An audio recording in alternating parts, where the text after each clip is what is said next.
Olá gente, tudo bem? Me chamo Júnior, sou cirurgião bucomaxilofacial. Nesse canal a gente fala sobre a medicina depois dos 40 anos, após também ter já uma faculdade, como que é, as dificuldades que a gente tem vivendo, o pessoal que tem me acompanhado tem aí participado um pouquinho dessa trajetória. Nesse vídeo eu queria estar falando sobre um assunto que me foi pedido pelo Gabriel Reis, que é um inscrito aqui do canal, um assunto até bem interessante, talvez desconhecido para algumas pessoas. Nós vamos estar elucidando aqui, falando um pouquinho, né, pontuando algumas coisas. O Gabriel me perguntou sobre a questão dos limites de atuação da cirurgia e traumatologia bucomaxilofacial. Nós sabemos, como já falei em vários momentos, que a cirurgia e traumatologia bucomaxilofacial é uma especialidade da odontologia, não é da medicina, ok? Apesar de que tem alguns médicos que atuam nessa área de trauma, mas eles não podem levar o nome de cirurgião bucomaxilo porque é uma especialidade da odontologia, não é da medicina. Tendo dito isso, vamos entrar então na questão de você dentista faz a cirurgia e traumatologia bucomaxilofacial, o que você vai fazer? Qual é a sua área de atuação? Até que limite que você pode seguir? O que você pode ou não pode fazer para que você não seja penalizado por exercício ilegal da profissão? A bucomaxilo, na verdade, eu costumo brincar que a gente às vezes tem a sensação que a gente ficou em cima do muro. É um pouquinho da odontologia, um pouquinho da medicina, e a gente fica caminhando em cima dessa linha muito tênue para que a gente não corra o risco de fazer coisas que não sejam próprias da nossa atuação e até estar sujeito a um processo ético por exercício ilegal da profissão, ok? Então vamos lá. A bucomaxilo, por ser uma atuação da odontologia, nós não podemos, porque não somos médicos, como dentista, né? No caso, depois eu me formando aí já é outra história, mas enfim, como dentistas nós não podemos mexer em toda a parte do corpo. Nossa formação é uma formação de conhecimento de saúde, um conhecimento, digamos, médico, mas da medicina voltado para a cavidade oral. Então, nesse quesito, nós vamos atuar nesse segmento. E até onde o cirurgião dentista, dentro do que foi, os registros, os conselhos, né, o CFO e tudo mais, nos permite e nos limita. Nossa limitação vai do ocioide, que é um osso no formato de ferradura, que fica mais ou menos nessa região, acima do ocioide e até a inserção do couro cabeludo. Então, de cima para baixo, crânio caudal, nós vamos ter mais ou menos esse segmento aqui. Inserção do couro cabeludo e o ocioide. De lateral, o tragus auricular, não podemos mexer atrás da orelha, então se nós viermos a fazer uma cirurgia na ATM, nós vamos fazer uma articulação temporomandibular, né? Nós vamos fazer uma incisão nessa região, nos é permitido, mas postero-auricular não, ok? Então nós podemos fazer incisões nesse campo de ação que vem anterior, tragus auricular, ióide e inserção capilar. Então, assim, dentro disso aí nós temos uma abrangência de atuação bem grande, muita coisa a ser feita. Isso é uma limitação anatômica. Dentro da questão do hospitalar, nós vamos também nos deparar com algumas limitações por não sermos médicos. Então, em muitos casos, nós vamos ter que estar dentro de uma equipe, porque como um profissional, um paramédico, digamos assim, nós necessitaremos de um médico naquela equipe para estar fazendo algumas coisas. Vou dar um exemplo aqui. Eu tive um paciente que teve um quadro, foi operado por um profissional em uma outra cidade, e ele teve um quadro de osteomielite devido a um tiro, e ele perdeu o segmento amplo da mandíbula, e eu precisava de um pedaço de osso para enxertar. E eu não posso sair dessa área de atuação, como eu disse para vocês. Então eu pedi um colega, um ortopedista, que fizesse a remoção do osso para mim de uma outra parte do corpo para que eu viesse conseguir fazer o enxerto nessa atuação. Então, assim, uma vez eu sendo médico, se eu fosse médico, eu poderia ir lá, tirar o enxerto e vir aqui e colocar aqui. Mas não sendo médico, eu preciso de um colega médico para estar removendo o osso e passando para mim, para que eu coloque na região que vai ser receptora. Então esse é um exemplo dentre outros também, ok? Quando eu comecei a atuar na cidade onde eu comecei, eu fui o primeiro bucomaxilo, e ainda não se havia um trabalho de bucomaxilo no hospital. Quando eu cheguei, houve muita dificuldade, os médicos mais antigos assim não aceitavam, porque havia um documento antigo lá feito pelo CRM e CRO, sei lá, eu não lembro direitinho detalhes, mas havia um documento feito pelo CRM que não reconhecia a atuação legítima do bucomaxilo dentro do hospital. E para que ele viesse fazer uma cirurgia, era necessário que tivesse um médico responsável pela cirurgia, o que causou algumas polêmicas, porque como que uma pessoa que não tem formação para aquilo, ele vai se responsabilizar por uma cirurgia de outra pessoa?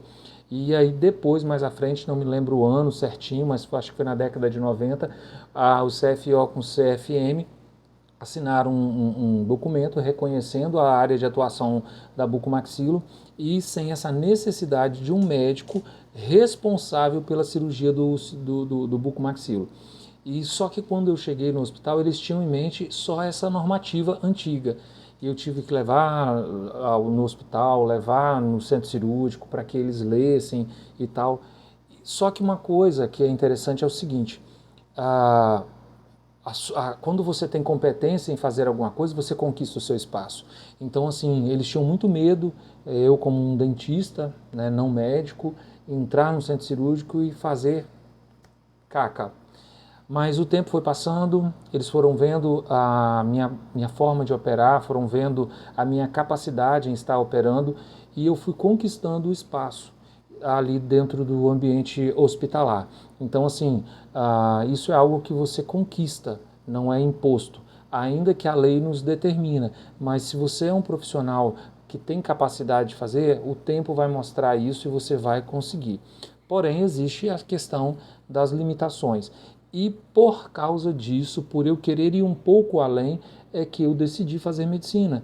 Eu amo o que eu faço, mas essas limitações, a vontade de cuidar do meu paciente como um todo, durante anos e anos e anos eu esbarrando com essas dificuldades, convênio não libera as cirurgias porque é bucomaxilo, ainda que seja trauma, ainda que seja ossos quebrados, ainda que seja patologias que você precisa operar no hospital, os convênios não pagam. Isso, a tabela tem lá os procedimentos, mas é dentista, não paga. Se fosse médico, pagava. Mas não existe especialidade médica. Então essas dificuldades, essas espinhos, né, que a gente vai vivendo, vai um pouco tirando dificultando, acho que não é nem tirando, dificultando você trabalhar. E assim, como a bucomaxilo está muito inserida dentro da medicina, fica difícil às vezes, essa linha, como eu falei, tênue, é difícil de às vezes você está fazendo uma coisa, precisa de um recurso médico e você está limitado dentro daquilo ali. E ao mesmo tempo você às vezes precisa fazer, sabe fazer, vai dar uma condição melhor de atuação para o paciente, mas você não pode fazer porque se o fizer, você ainda pode ser processado depois. Entendeu? Então, assim, é bem complicado. Outro exemplo aqui, para talvez elucidar um pouco mais. Na bucomaxilo eu aprendi a fazer pulsão cricotiroidiana, a fazer traqueostomia. Então, assim, nós dentro da buco nós vimos tudo isso aí, fizemos também, só que eu não posso fazer. Como bucomaxilo eu não posso fazer. Se o paciente estiver em risco de vida e eu fizer, ainda que eu salve esse paciente, e ele quiser me processar, ele vai me processar e vai ganhar. Vocês estão entendendo como que é difícil? Então, assim, é uma linha muito tênue e a gente que está dentro da bucomaxilo, às vezes tem que ficar equilibrando em alguns momentos nessa corda bamba. E esse motivo é que me levou. Muitas pessoas, às vezes, quando eu falo de algumas dificuldades da odontologia, elas acham que é por falta de capacidade, porque eu tive insucesso.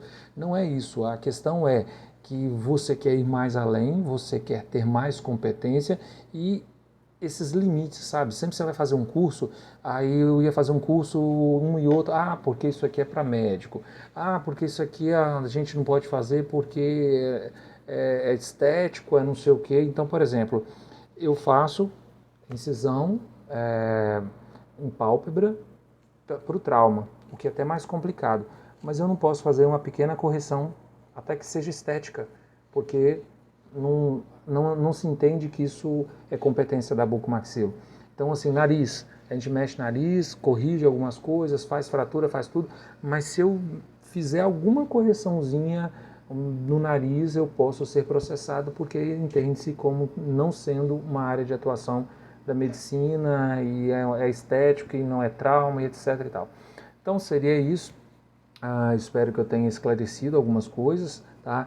Então é uma área muito linda, mas para quem vai entrar tem que saber que é muito difícil como dentista atuar e até ser remunerado também, porque olha só, eu vou dar um exemplo aqui. Enquanto um médico generalista, não vou falar nenhum especialista em cirurgia não, um generalista, o plantão dele no hospital qual eu trabalho, de 12 horas, eles pagam R$ 1.200, eu recebo 645 pelo mesmo plantão e fazendo cirurgia, não é nenhum atendimento clínico. Um cirurgião ganha muito mais do que isso aí. Então, assim, há essa discrepância também na questão da remuneração da gente dentro do serviço público. Como médico, você consegue trabalhar com aquilo que você gosta e ser bem remunerado também. Agora, infelizmente, como dentista, você sempre é olhado meio que de cima para baixo. Infelizmente, não pela sua competência, mas pela sua formação. Né? Se você é médico, beleza, você vai ter um salário. Se você é dentista, o Estado vai te pagar como um dentista e não pela complexidade e pela competência que você tem em fazer aquilo ali. Beleza? Gente, espero que eu tenha ajudado. Valeu, um forte abraço, deixa os comentários, isso ajuda bastante. O que você acha? Você acha que isso é justo? Que não seja por competência, e sim por formação? O que você pensa disso? Talvez você também tenha vontade de fazer odontologia, mas não sabe. Qual é a sua perspectiva de visão? Eu gostaria de saber. Deixe aí nos comentários, um forte abraço e até mais.